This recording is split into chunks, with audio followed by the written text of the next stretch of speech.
નમસ્તે બાળ મિત્રો, આજે આપણે ધોરણ 5 વિષય હિન્દી.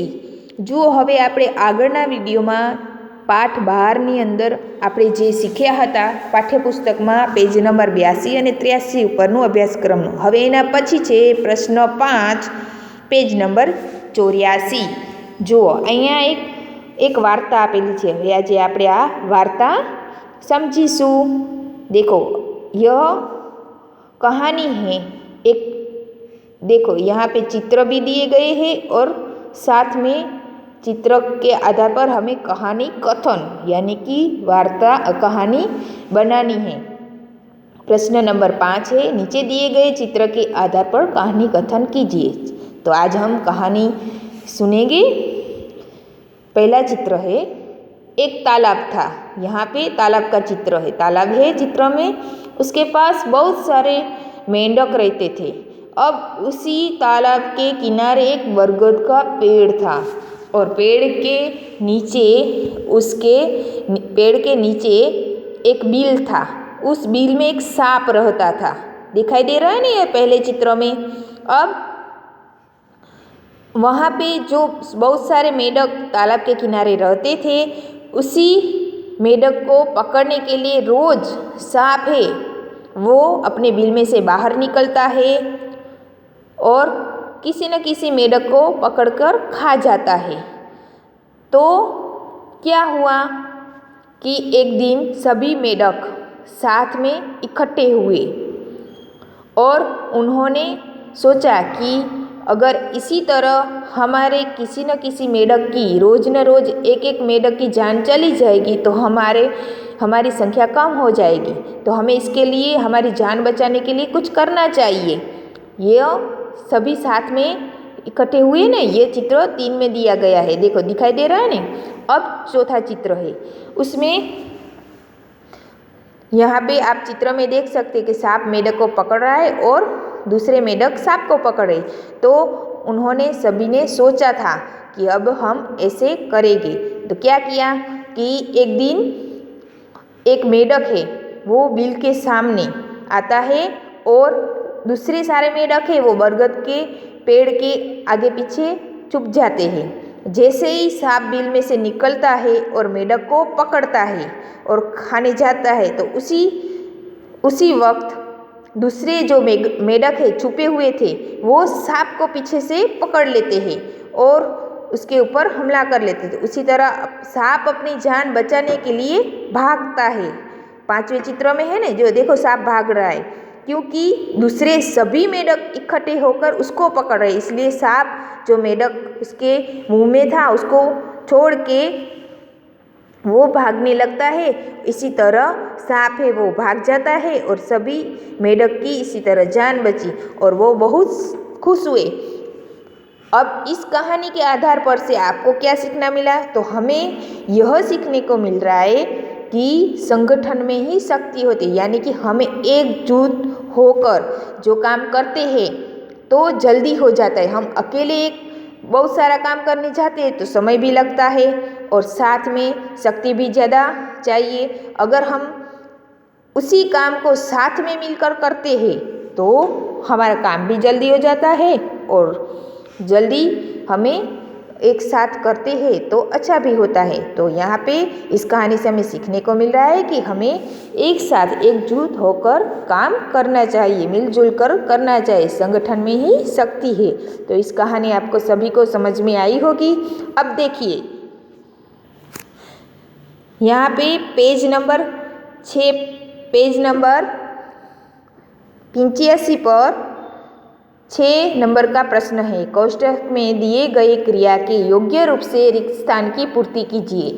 अब यहाँ पे क्रिया दी गई है और इसके आधार पर हम इसके आगे यह क्रिया के बारे में समझ गए. क्रिया यानी कि जो हम कार्य करते हैं वो.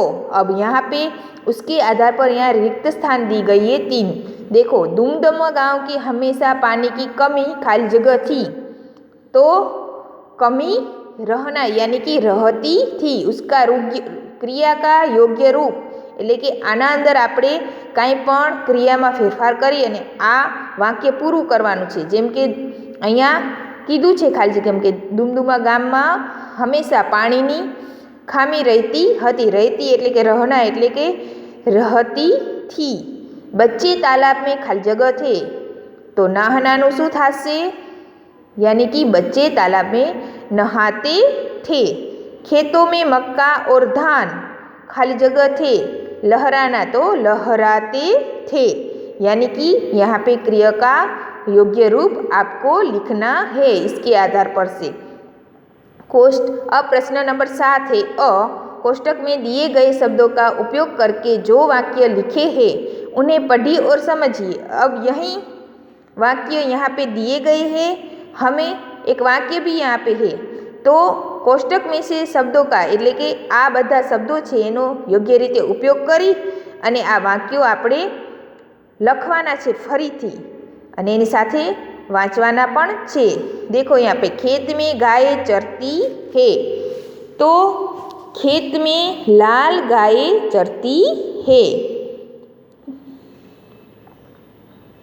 तो यहाँ पे पहला है लाल, तो यहाँ पे लाल लगाकर हम एक वाक्य बनाया, खेत में लाल गाय चरती है। अब इसी तरह खेत में दूसरा शब्द है सफ़ेद, सफ़ेद गाय चरती है, तो दूसरा शब्द का यहाँ पे उपयोग किया है। इसी तरह तीसरा वाक्य खेत में 3 गाय चरती है, तो यहाँ 3 शब्द का यहाँ प्रयोग किया है। खेत में सुंदर, अब यहाँ पे सुंदर शब्द का प्रयोग करके वाक्य बनाया है, खेत में सुंदर गाय चरती है। तो इसी तरह सभी कोष्टक में से दिए गए शब्द का उपयोग करके यहाँ पे 4 जो वाक्य बनाए हैं आप सभी को घर पे पढ़ना है फिर से। अब कोष्टक में दिए गए शब्दों को का उपयोग करके वाक्य लिखिए। देखो यहाँ पे जिस तरह बनाए इसी तरह यहाँ पे भी ये जो शब्द लिखे हैं उसका प्रयोग करके एक वाक्य ये बनाया है, उसी तरह दूसरे वाक्य इस शब्दों को लेकर बनाने हैं। जैसे कि बगीचे में फूल खिले हैं, हाँ, अब उसी वाक्य का दूसरी तरह बगीचे में लाल फूल खिले हैं, तो यहाँ पे लाल शब्द लिया। अब दूसरा वाक्य बनाते बगीचे में रंग बिरंगे फूल खिले हैं, तो दूसरा शब्द लिया हमने।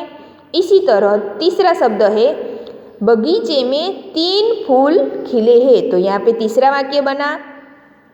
अब चौथा वाक्य सुंदर शब्द लेकर बगीचे में सुंदर फूल खिले हैं, इसके आधार पर ही ऐसे ही यहाँ पे दूसरे वाक्य आपको लिखने हैं बनाकर इसी में पाठ्यपुस्तक में यहाँ पर ही। अब क विभाग में निम्नलिखित शब्दों का उपयोग करके वाक्य बनाइए। देखो ये यहाँ पे शब्द दिए, आप अपने हिसाब से कुछ भी कैसे भी वाक्य बनाने, जैसे कि मैं उदाहरण के तौर पर पहला बोल रही हूँ, जैसे कि यहाँ पे होशियार लिखा है तो हम ऐसे लिख सकते कि बालक बहुत होशियार है, यह सुंदर फूल है, यह काली भैंस है। तो इसी तरह आप सभी शब्द पर से वाक्य आपको बनाने हैं घर पे, ठीक है। तो यह आपको समझ में आया और प्रश्न के उत्तर है जो हमने आपको भेजे हैं, तो इसी के आधार पर प्रश्न भी आपने लिख लिए हैं।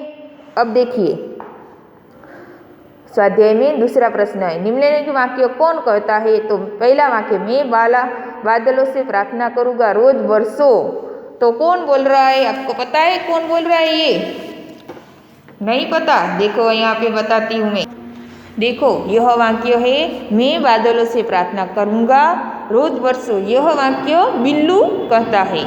उसी तरह दूसरा वाक्य है बादल रोज कैसे बरस सकते हैं, तो यह वाक्य महिमा कह रही है क्यों न एक बड़ा सा गड्ढा खोद दे जिसमें बारिश का खूब सारा पानी भर जाए, तो यह वाक्य है रजिया बोल रही है। तो इसी तरह आप वाक्य के सामने उसके नाम लिखने हैं, ठीक है।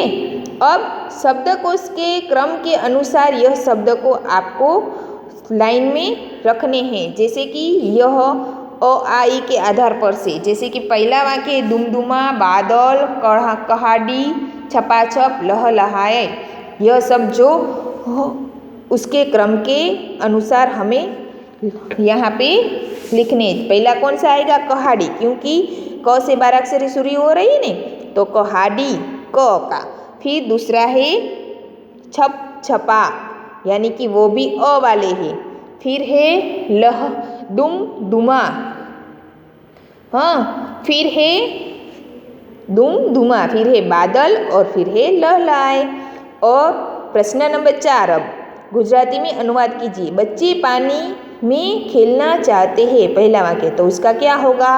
बाळको पाણીમાં રમવા मागे रमवा इच्छता हता। पानी से खेतों की सिंचाई होती है, तो गुजराती में लिख सकते हैं पानी थी खेतरों सिंचाई थाय छे। बारिश के पानी से तालाब में पानी भरा, वरसादना पानी थी तड़ाव में पानी भरायु। चौथा, बच्चों ने पानी की कमी दूर करने की सोची, बाळकोए पानी तंगी दूर करवानु विचार्यु। एक दिन बच्चे खेल के मैदान में इकट्ठे हुए। एक दिवस बाळको रमतना मैदान में एकठा थया।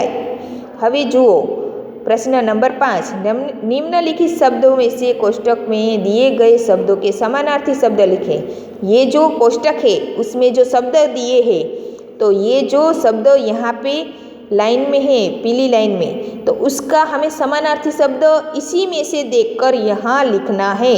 जैसे कि पहला लिखा है प्रार्थना, तो उसका समानार्थी शब्द पहला क्या होगा? उपासना, और दूसरा होगा स्तुति।